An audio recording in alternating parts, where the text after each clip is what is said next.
স্তর কাফের নিচে, কার নিচে? বুঝেন নাই? হাসরের মাঠে কাফেররা বিনা হিসাবে জাহান্নামে যাবে। কোথায় যাবে? কিন্তু এই মুনাফিকদের স্থান হবে ওই জাহান্নামীদের নিচের জাহান্নাম। নাউজুবিল্লাহ। তাহলে যদি কোনো মসজিদের ইমাম যদি ওই দোলটা করেন, তাহলে আপনার স্থান হবে জাহান্নামের সর্বশেষ স্তরে, এবং তার পিছনে নামাজ পড়লে নামাজ। আমি কিন্তু পৃথিবীর সব আলেমরা আমার কথাটা শুনতে, কিন্তু মনে রেখেন, আমি কিন্তু বলছি, আমি যে কথাটা বলছি, এই যে গোসাইহাটের অডিটোরিয়াম, এটা কিন্তু মিডিয়াতে যাচ্ছে। সারা পৃথিবীর যত আলেম আছে সকল আলেম কিন্তু এটা শুনবে, এবং তারা কিন্তু আমি যদি মিথ্যা হয় তাহলে কি মিথ্যা প্রমাণিত করবে না? করবে না? তা আমি জেনে শুনে কি এই কথাটা বলবো?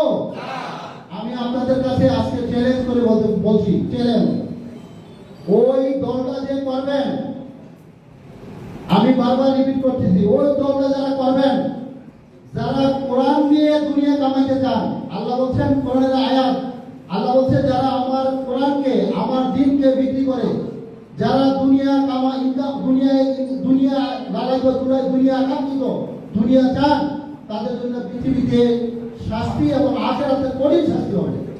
এটা কার আয়াত? কোরআনের আয়াত।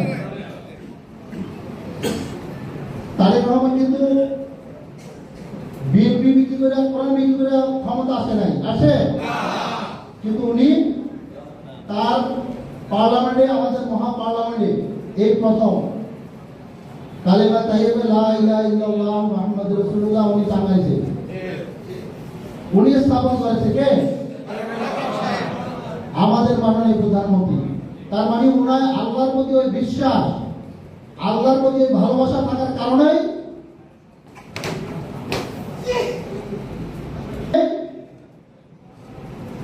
উনি কালেমা তাইয়্যিবা পিছনে কারণে উনি কোনো বলছে জান্নাত, এটা লাগাইলে জান্নাতে যাবেন বলছে? তার মানে কি ওনার ভিতরে আল্লাহর ভালোবাসা আছে। কার ভালোবাসা আছে? আর তারা ওই দল,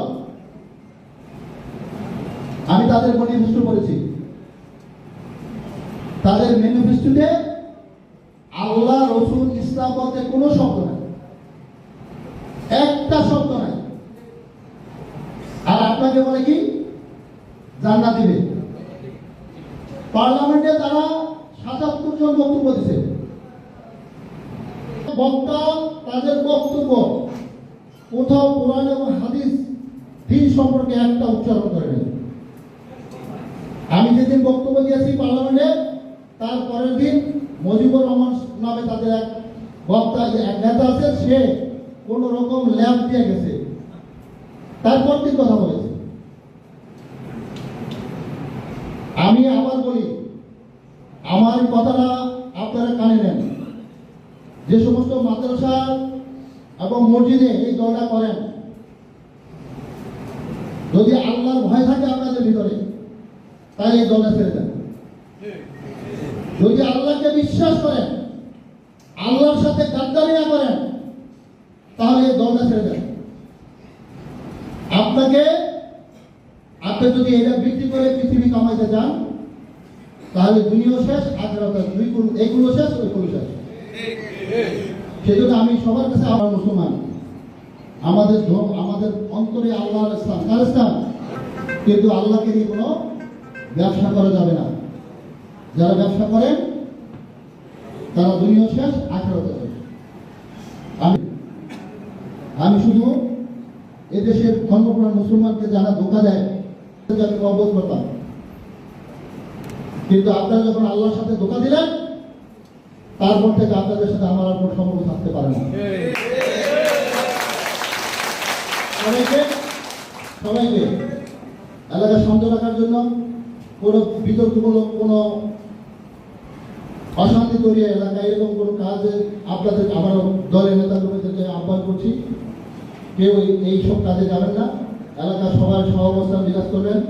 সবাইকে নিয়ে আমরা আমাদের সুন্দর এই সুযোগ শুরু করবো। এই আশ্বাস ব্যক্ত রেখে সবাইকে ধন্যবাদ জানিয়ে আমরা আমাদের বক্তব্য আজকের অনুষ্ঠান শেষ করছি।